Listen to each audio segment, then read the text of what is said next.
बात करेंगे देश के कोने कोने से जुड़ी अहम खबरों। दिल्ली जम्मू नेशनल हाईवे पर सुबह सुबह दर्दनाक हादसा। माता वैष्णो देवी जा रहे श्रद्धालुओं की बस का एक्सीडेंट हुआ। एक ही परिवार के 7 की मौत, 20 से ज्यादा घायल। महाराष्ट्र के ठाणे में केमिकल फैक्ट्री में हुआ था धमाका। ब्लास्ट के बाद फैक्ट्री में लगी आग, पार्किंग में खड़े कई वाहन भी आग की चपेट में आए। बॉयलर फटने की वजह से हादसा हुआ। महाराष्ट्र के ठाणे से नजदीक डोंबिवली MIDC में बॉयलर फटने से 8 लोगों की मौत, करीब 60 लोग घायल। मुख्यमंत्री राहत कोष से 5 लाख की मदद, घायलों के इलाज का खर्च उठाएगी सरकार। डोंबिवली ब्लास्ट में फैक्ट्री के करीब 1 किलोमीटर के दायरे में घरों और दुकानों को नुकसान पहुंचा। CCTV में दिखी धमाके की वक्त की तस्वीर। दुकान में मौजूद लोग जान बचाने के लिए भागे। बॉयलर फटने से हवा में उड़कर आए बड़े बड़े लोहे के टुकड़े, आसपास के पूरे इलाके को कर दिया तहस नहस। छत टूटी, गाड़ियों को नुकसान, इमारतों के टुकड़े सड़क पर बिखर गए। स्थानीय लोगों का आरोप, केमिकल फैक्ट्री की वजह से बेहद खतरनाक हो चुका है इलाका। कई बार हादसा हुआ। रिहायशी इलाकों के लोगों ने शिकायत भी की, लेकिन कहीं पर कोई सुनवाई नहीं हुई। अस्पताल पहुंचकर CM शिंदे ने की घायलों से मुलाकात। का बहुत तेज था धमाका, आसपास की 6-7 फैक्ट्रियों को नुकसान पहुंचा। रेड कैटेगरी में आने वाली कंपनियों को किया जाएगा शिफ्ट। शिवसेना UBT की डोंबिवली बॉयलर ब्लास्ट मामले की जांच की मांग है। शिंदे सरकार पर निशाना भी साधा। लापरवाही पर अधिकारियों पर कार्रवाई क्यों नहीं होती? सरकार में बैठे लोग चुनाव में मस्त हैं। अंतिम चरण के भीषण प्रचार, चुनाव जारी है। आज किस दंगल में कौन नेता कहां उतरने वाला है, बताते हैं आपको। आखिरी दौर के लिए आज हिमाचल और पंजाब में प्रचार करेंगे PM। सुबह 11 बजे सिरमौर और दोपहर 1:30 बजे हिमाचल की मंडी में रैली होगी। उसके बाद पंजाब के गुरदासपुर में शाम 5:30 बजे जालंधर में जनसभा भी करेंगे। PM मोदी का कांग्रेस और आम आदमी पार्टी पर निशाना। पटियाला में कहा, कांग्रेस ने सत्ता के लिए देश का बंटवारा किया। पंजाब के कागजी CM को दिल्ली दरबार में हाजिरी लगाने से फुर्सत नहीं। आज बिहार और झारखंड में प्रचार करेंगे गृह मंत्री अमित शाह। सुबह 11:30 बजे बिहार के आरा में रैली होगी। दोपहर 2:30 बजे झारखंड के जामताड़ा और शाम 4 बजे मधुपुर में जनसभा को संबोधित करेंगे। आरक्षण के मुद्दे पर बोले अमित शाह, हमारा संविधान धर्म के आधार पर आरक्षण नहीं मानता, लेकिन कांग्रेस मुस्लिमों को देना चाहती है SC ST और OBC समाज का आरक्षण। आज झारखंड के चुनावी दौरे पर कांग्रेस अध्यक्ष खड़गे होंगे। सुबह 11:30 बजे रांची में प्रेस कॉन्फ्रेंस करेंगे। दोपहर 2:30 बजे गोड्डा में जनसभा को संबोधित करेंगे।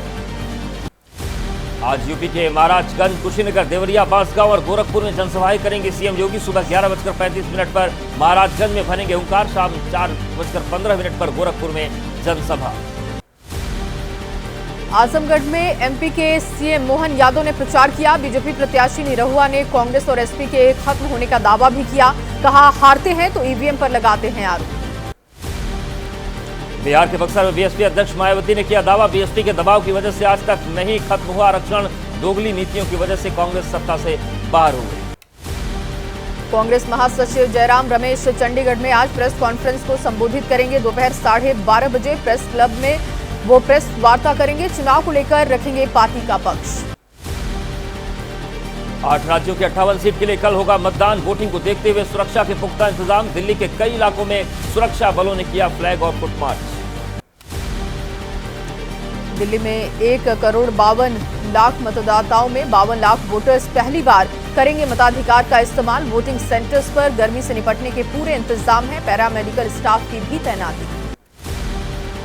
ओडिशा में लोकसभा चुनाव के साथ विधानसभा चुनाव, 6 लोकसभा सीट और 42 विधानसभा सीट पर कल होगा मतदान। कड़ी सुरक्षा के बीच पोलिंग पार्टियां वोटिंग सेंटर के लिए रवाना। बुजुर्ग मतदाताओं के लिए चुनाव आयोग ने घर पर मतदान करने के इंतजाम भी किए। चंडीगढ़ में 91 साल के बुजुर्ग ने घर पर वोट डाला। प्रधानमंत्री मोदी का आम आदमी पार्टी और कांग्रेस पर साधा निशाना। कहा, पंजा और झाड़ू पार्टियां दो हैं, लेकिन दोनों पार्टियों की दुकान एक ही है। RJD नेता मीसा भारती का आरोप, PM मोदी ने बिहार में विशेष राज्य देने का जो वादा किया था वो पूरा नहीं किया। तेजस्वी यादव ने 17 महीने में 5 लाख नौकरियां दी हैं। जनता तेजस्वी के नाम पर वोट देगी। चुनाव आयोग से BJP के बुर्के में वोट देने वाली औरतों की जांच की मांग। ओवैसी ने X पर लिखा, हर चुनाव में BJP बहाना ढूंढकर मुस्लिम महिलाओं को परेशान करती है, निशाना बनाती है। अभिषेक मनु सिंघवी का बयान, कांग्रेस की शिकायत के 1 महीने के बाद ईसी ने लिखी चिट्ठी, लेकिन इसमें पीएम मोदी या गृह मंत्री का नाम तक नहीं। कानून के बजाय हुक्मरानों को चुनाव चुनना दुर्भाग्यपूर्ण है। कांग्रेस नेता राहुल गांधी ने दिल्ली में इंडिया गठबंधन के प्रत्याशियों के पक्ष में किया प्रचार। दिल्ली में आंध्र प्रदेश भवन में किया लंच, लोगों से मुलाकात। असम के सीएम हेमंता बिस्वा शर्मा ने दिल्ली के मुख्यमंत्री को बताया घटिया मुख्यमंत्री। एबीपी न्यूज से कहा, केजरीवाल ने जेल में गीता पढ़ने का वादा किया था, गीता पढ़कर कोई महिलाओं पर हाथ छोड़ता है क्या? पटना में तेजस्वी यादव ने कहा, पीएम मोदी के सौतेले व्यवहार का बिहार की जनता देने जा रही है जवाब। चिराग पासवान पर बोले उनकी पार्टी तोड़ दी गई, लेकिन वो खुद को हनुमान बताने में लगे। शिवहर में तेजस्वी के कमर दर्द पर बिहार के उप मुख्यमंत्री सम्राट चौधरी का तीखा तंज। कहा, पता नहीं कौन सी मछली खिला दी जिसने दबा दी नस, हमको लगता है कि ये भगवान का श्राप है। हिना शहाब के आरोपों पर बोले आरजेडी प्रत्याशी और बिहार विधानसभा के पूर्व स्पीकर अवध बिहारी चौधरी का, हिना शहाब की आरजेडी में अनदेखी नहीं की गई। सिवान से जदयू प्रत्याशी विजय लक्ष्मी और उनके पति रमेश कुशवाहा का आरोप, शहाबुद्दीन के गुर्गे हमारे कार्यकर्ताओं को धमका रहे हैं। विजय लक्ष्मी ने दावा किया, जनता हमारे साथ है। अनंतनाग में महबूबा मुफ्ती का केंद्र सरकार पर निशाना। कहा, उम्मीद है बड़ी संख्या में युवा और फर्स्ट टाइम मतदाता डालेंगे वोट, केंद्र को बता देंगे 5 अगस्त 2019 को लिया गया फैसला मंजूर है। नंदीग्राम में बीजेपी कार्यकर्ता की मौत का मामला है। टीएमसी प्रतिनिधि मंडल ने घटनास्थल का दौरा किया। कहा, पारिवारिक विवाद और बीजेपी की गुटबाजी की वजह से मौत हुई। टीएमसी नेताओं ने कहा, हम नहीं चाहते किसी भी की मौत हो, पार्टी को जबरन इसमें घसीटा जा रहा है, पुलिस जांच से खुद ही सच सामने आ जाएगा।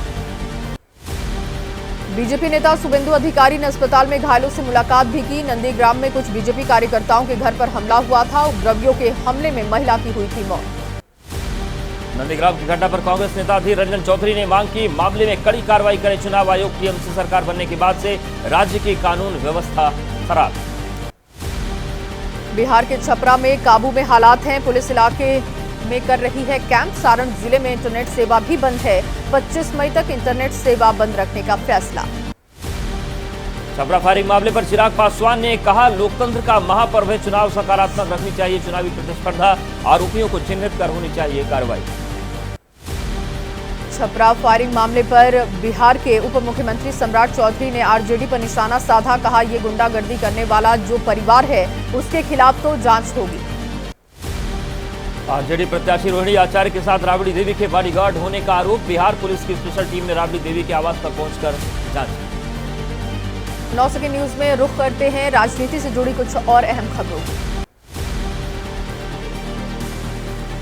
केजरीवाल के पीए विभव कुमार की आज दिल्ली के 30 हजारी कोर्ट में पेशी। 5 दिन की पुलिस रिमांड खत्म हो रही। दिल्ली के सीएम अरविंद केजरीवाल ने कहा कि उनके माता पिता को जांच में घसीटकर पीएम मोदी ने सारी हदें पार कर दी। कहा, मुझे तोड़ने के लिए किस हद तक जा रही है बीजेपी, मालीवाल मामले पर टिप्पणी नहीं करूंगा। दिल्ली बीजेपी प्रदेश अध्यक्ष ने भी किया पलटवार। उन्होंने मुख्यमंत्री अरविंद केजरीवाल पर निशाना साधा। बोले, अपने माता पिता को केजरीवाल ने राजनीतिक हथियार बनाया। कांग्रेस नेता अभिषेक मनु सिंघवी ने कहा कि सीएम आवास पर पिटाई का मामला कोर्ट में विचाराधीन है और इसीलिए केजरीवाल नहीं करेंगे कमेंट। कहा, घटना के वक्त घर के किसी दूसरे हिस्से में केजरीवाल थे। केंद्रीय मंत्री प्रहलाद जोशी ने कहा, नैतिकता के आधार पर कुर्सी छोड़े केजरीवाल। का सीएम के सरकारी आवास पर उनकी मौजूदगी में महिला सांसद की पिटाई हुई। स्वाति मालीवाल के पूर्व पति नवीन जयहिंद ने केजरीवाल को बताया मास्टरमाइंड। कहा, उनका नार्को टेस्ट कराया जाए। कहा, विभव सीएम के राजदार हैं। स्वाति की जान को बताया खतरा। बीजेपी प्रत्याशी कंगना रनौत ने स्वाति मालीवाल मामले पर जताया दुख। कहा, जो लोग जेल जाते हैं निश्चित ही उन पर सवाल उठते हैं। नैतिक आधार पर केजरीवाल को छोड़नी चाहिए थी सत्ता। स्वाति मालीवाल केस को लेकर बीजेपी प्रवक्ता शाजिया एल्मी ने कहा कि मुख्यमंत्री अरविंद केजरीवाल इतने बड़े हो गए हैं कि बिना अपॉइंटमेंट मिलने पर पिटवाते हैं। ये बहुत गलत किया। 9 सेकंड न्यूज में अब कोर्ट के आने वाले उन फैसलों पर जिन पर देश की निगाहें टिकी। मतदान के पूरे आंकड़े देरी से जारी होने पर सवाल उठाने वाली याचिका पर सुप्रीम कोर्ट में आज सुनवाई है। चुनाव आयोग ने याचिका को बताया निराधार। कहा, कई तरह के वेरिफिकेशन के बाद आता है पूरा आंकड़ा। आजम खान और उनके परिवार की याचिका पर आज इलाहाबाद हाईकोर्ट सुनाएगा अपना फैसला। अब्दुल्ला आजम के 2 बर्थ सर्टिफिकेट मामले पर आएगा फैसला। रामपुर की अदालत ने आरोपियों को सुनाई थी 7 साल की सजा। मथुरा के श्री कृष्ण जन्मभूमि और शाही ईदगाह विवाद का मामला है। इलाहाबाद हाईकोर्ट में आज दोपहर 2 बजे सुनवाई होगी। हिंदू पक्ष की याचिकाओं पर गोपनीयता पर सुनवाई हो रही है।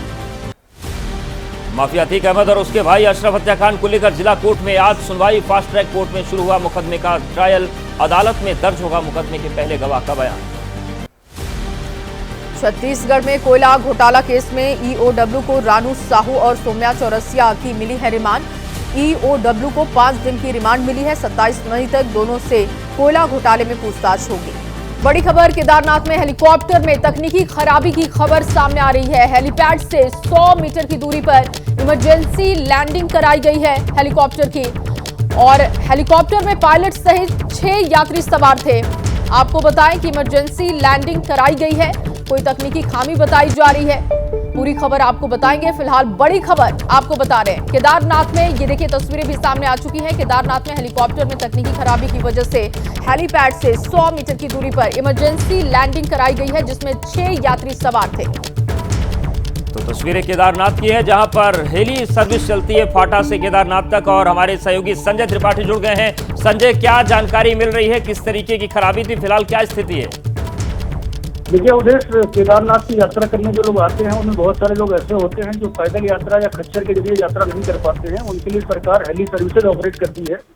तिरसी, फाटा और गुप्तकाशी 3 हेलीपैड है जहां तक केदारनाथ के लिए हेलीकॉप्टर बुक करके जाया जाता है। आज सुबह 7 बजे के आसपास क्रिस्टल कंपनी का एक हेलीकॉप्टर तिरसी हेलीपैड से उड़ा था। 6 यात्री उसमें पायलट के साथ सवार थे।